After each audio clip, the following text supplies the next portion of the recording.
Today, we're cracking down on backhanded compliments. It's time to uncover the truth behind these sneaky remarks and how they can affect us. Join us as we navigate the fine line between genuine praise and hidden disrespect. There's a bonus compliment waiting for you at the end of the video, so make sure you stay tuned. Number 1. You're smarter than you look. At first, it sounds like praise, right? But let's unpack it a bit. When someone says, "You're smarter than you look," what they're really doing is throwing a curveball compliment. It's like they're saying, "Hey, I didn't expect someone like you to be intelligent." It subtly implies that your appearance doesn't align with intelligence, which can be quite a sting. This kind of comment can chip away at your self-esteem, making you wonder about how others perceive your intelligence based on your looks. Now, why do people use such backhanded compliments? Often it's a clumsy attempt to be funny or to appear clever. Sometimes it's an unintentional slip, but other times it might be a little jab. It's important to recognize these for what they are: subtle insults. Instead of letting such comments slide, it's okay to gently call them out. You could respond with a lighthearted, "Well, looks can be deceiving." This keeps the mood upbeat while subtly pointing out the inappropriateness of the remark. Remember, intelligence has nothing to do with appearance, and you're much more than what meets the eye. Number 2. You clean up well. Saying someone cleans up well subtly implies that their usual appearance is less than presentable or attractive. It's a roundabout way of expressing surprise that the person can look good, suggesting they typically don't meet certain standards of appearance. This can be a blow to someone's self-image, making them question their everyday look. People often use this kind of compliment to express admiration for a change in appearance, but it can inadvertently convey that the person's normal style isn't up to par. It's a classic example of a compliment that's not quite a compliment. Instead of focusing on the transformation, a more genuine compliment would appreciate the person's appearance without comparing it to their usual look. For instance, a simple, "You look great," is straightforward and avoids any negative implications. It's all about appreciating someone's effort and style in the moment without casting shadows on their everyday appearance. Remember, a compliment should lift someone up, not leave them second-guessing themselves. Number 3. You're not like other. Let's explore this often heard phrase. On the surface, it sounds like a special acknowledgement, right? But let's dig a bit deeper. When someone says, "You're not like other girls," or "You're not like other musicians," for example, it might initially feel like a personal compliment. However, it subtly sets you apart based on stereotypes. The statement implies that there's something generally undesirable or less appealing about the group you're being compared to. It's a backhanded way of saying you're the exception to a rule that shouldn't exist in the first place.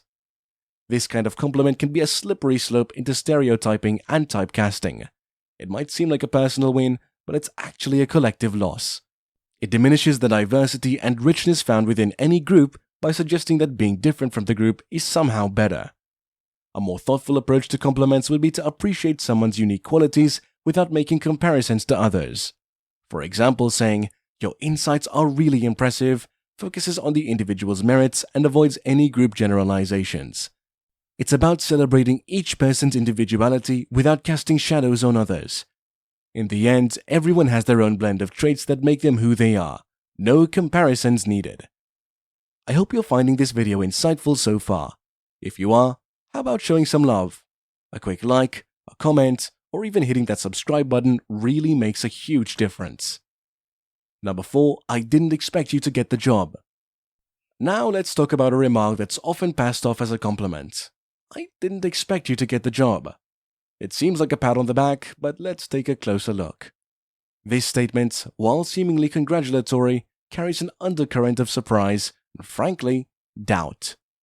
It implies that the person's skills or abilities were underestimated, suggesting that success was not anticipated.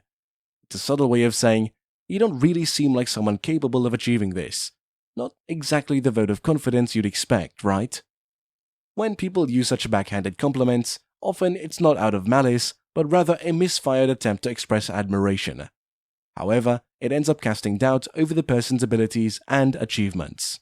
A more genuine and uplifting way to congratulate someone would be to focus purely on their accomplishment. Saying something like, "Congratulations on your new job, your hard work really paid off," acknowledges their effort and success without any hidden implications. It's a simple shift from expressing surprise is celebrating their achievement. After all, accomplishments should be a source of pride and joy. Let's raise a toast to achievements without skepticism. Number 5. You're brave for wearing that. This comment subtly questions someone's fashion choices under the guise of admiration. It implies that what they're wearing is somehow bold or unconventional to the point of needing courage, which can be both confusing and a little insulting. It's similar to, most people wouldn't dare wear that, but look at you. It turns a personal style choice into a question of bravery rather than a reflection of personal taste.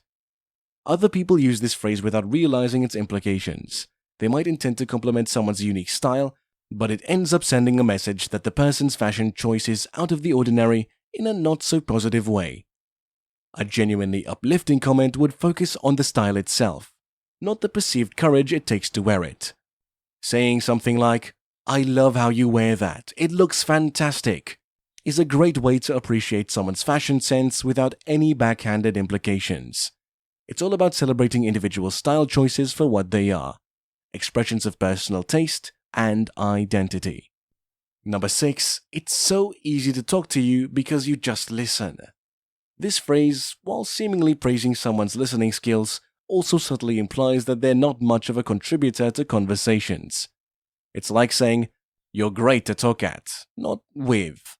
It downplays the person's ability to engage in a dialogue, suggesting they're more of a sounding board than an active participant. This can leave someone feeling undervalued for their thoughts and opinions.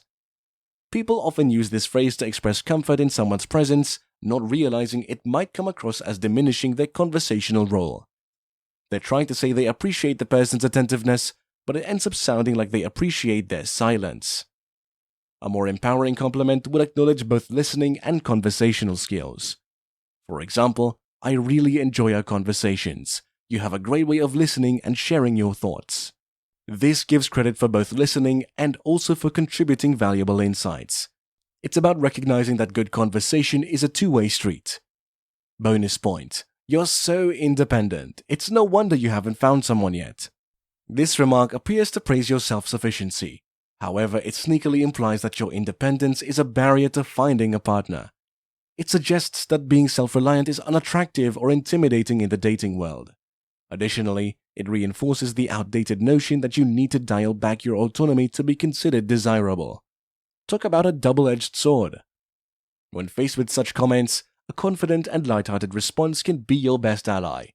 Saying something like, "Yep, and I'll know someone's right for me when they respect that," affirms your self-worth and sets clear expectations for what you seek in a relationship. Instead of implying a need to change, a more supportive comment would be, "I really admire your independence," or, if you know they would like to find love, you could say, "If you ever want to get back into the dating pool, I know someone's going to fall immediately for your drive." This shows admiration for your independence while remaining optimistic about your romantic prospects. It's all about celebrating independence as a strength, not a hindrance. Having explored the hidden insults in backhanded compliments, what's next in your quest for social intelligence? Learn the signs your best friend is actually your worst enemy, or discover 12 things people say when they like you. Thanks for watching. Remember to like, comment, and subscribe for more valuable insights.